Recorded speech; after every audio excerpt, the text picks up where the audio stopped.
ไก่ก็บ่ได้แล้วตามซื้อแล้วก็ลงต้องขายตั้งค่าไว้ไปจานต้องตามได้นะขายแล้วก็ขึ้นซื้อเอาอีกต้อง2อตั้งค่าอเดอร์เนาะซูเปอร์มาทีนอีก2ออเดอร์ทุกคนเนาะอีก2ออต้องตั้งเดอร์ค่าซูเปอร์ทีนเลยอีก2มันออเดอร์ก็ปรับเยอะเท่านั้นเนาะถ้า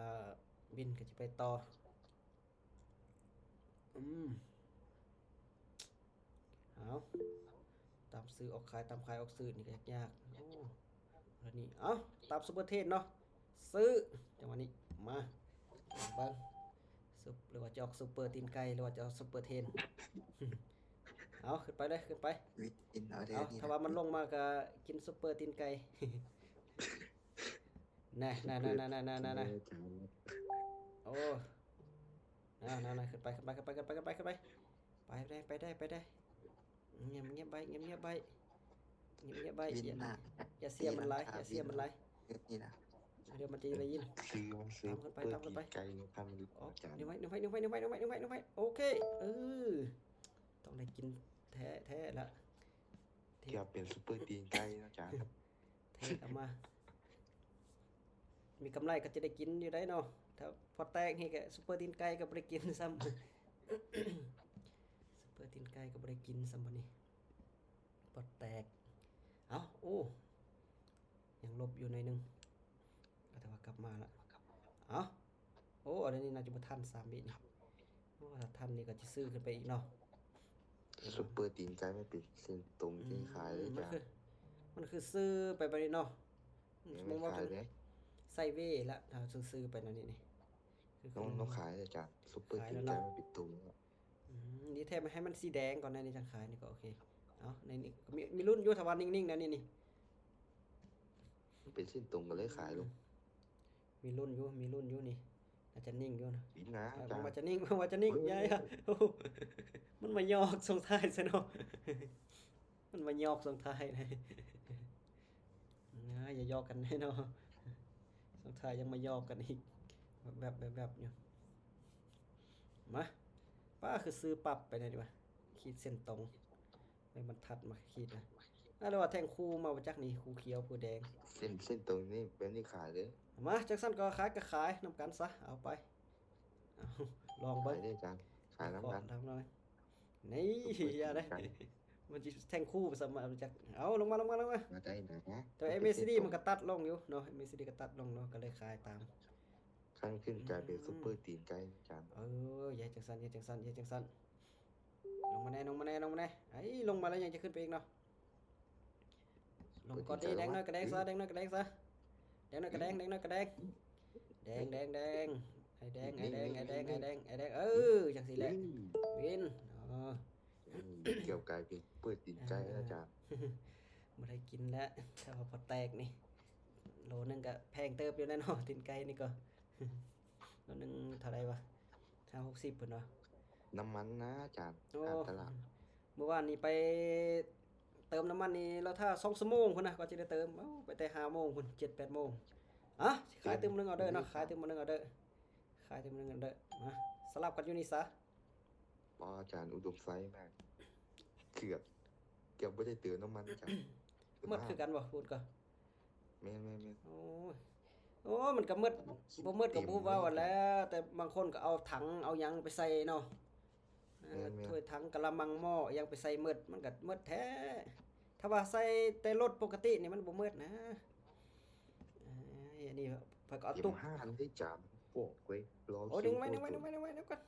เพิ่นก็ ยิง ตุก ได้นะ โอเคเพิ่นก็เอาตุก20ลิตรพุ่นน่ะไปใส่ไปมันบ่มืดก็บ่ว่าเนาะ จานบอกตุกเปิดไซส์ว่าจานตุกน้ำดื่มนะ บ่ได้เอาไปซำเนาะใส่แต่เต็มถังไว้ซะก็แล้วซะ ช่วงนี้ก็ค่อยๆอดบ่อยากบ่ไปเลาะทางใดหลายปานใด หลีกเลี่ยงการใส่รถหน่อยหนึงเนาะ ไปนี่ดูเอ้า ไปชิวๆนะจาน ลงมา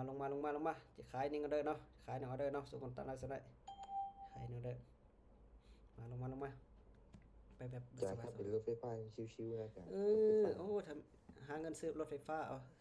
ก็ซื้อรถน้ำมันได้ซื้อรถไฟฟ้าได้มีจัก2คันได้ก็ดีเนาะส่งวิกฤตนี่ก็ขี่รถไฟฟ้านี่สบายลงมา บางทีก็สบายนิดนึงได้จานไม่ต้องเปลืองค่าน้ำค่าไฟ ใครนะถ้ แต่ขี่รถน้ำมันนี่โอ้มันก็บ่อยากใบปานใดนะ200,000นี่เติมรถใหญ่นี่ไปได้แต่70-80กิโลหนึงเนาะ70-80กิโลได้เติมละมื้อหนึงก็บ่พอสัก200,000เนาะอ่ามื้อหนึงก็บ่พอซักไปคาเฟนึงก็หมดละประมาณ2-3แสนนี่ใส่น้ำมันรถนี่โอ้ตาย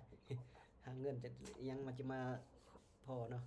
อยู่เศรษฐกิจบ่ดีปานใดนี่เอ้าเราก็หาเงินทางการเทศนี่พร้อมเออโอ้คือดีขึ้นเทิงเลยเนี่ย ซื้อเลยอาจารย์ ระวังกลางเนาะมาขอซื้อเนาะเด้อเนาะอึ๊บซื้อขึ้นไปกำไรจาก50 เหรียญนั่นก็สิพอละเอาขึ้นไป ก็สิเห็นมันต่ำทานน้อยๆก่อนก็จะซื้ออาจารย์ มาโอกาสสูงขึ้นไปได้นี่นะโอกาสสูงเออ อย่าว่าได้ที่ดีอาจารย์ดีนี่ พอ ก็ ถ้า เบา ดี เด้อ วิสุดท้ายนี่ก็พักเลยละอ่า เบาได้ดีนะ ขึ้นไปนิ่งๆขนาดนี้เนาะ อย่าเด้อ เอาดิ อย่า ซุปเปอร์เทนก็ตัดขึ้นไปนิ่งไว้ เออ โอเคปั๊บปั๊มฟีบ นิ่งไว้อ่ะก็ถือว่าบินมา3-4ออเดอร์ติดแล้วติบ่นี่หรือ4ออเดอร์ติดเนาะอันนี้เป็นบินจำน เอา วน เดือนสุดท้ายนะอาจารย์เปิดกล้อง เอ้า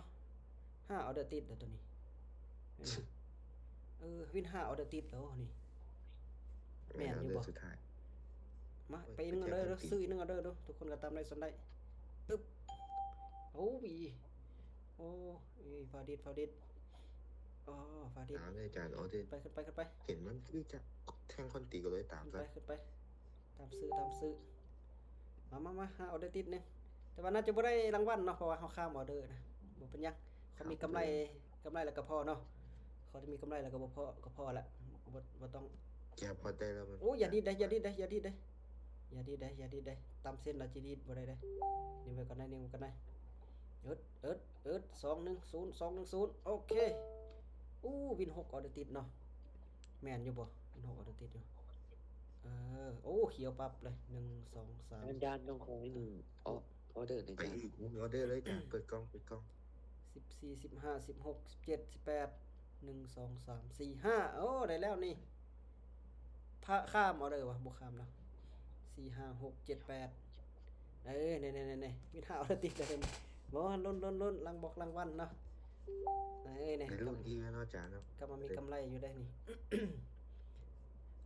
อันนี้แหละครับเทศแบบสบายๆไปก็มีกำไรอยู่เนาะ ส่งส ออบ าย เดอร์อาจารย์ซื้อขึ้นได้จ้ะ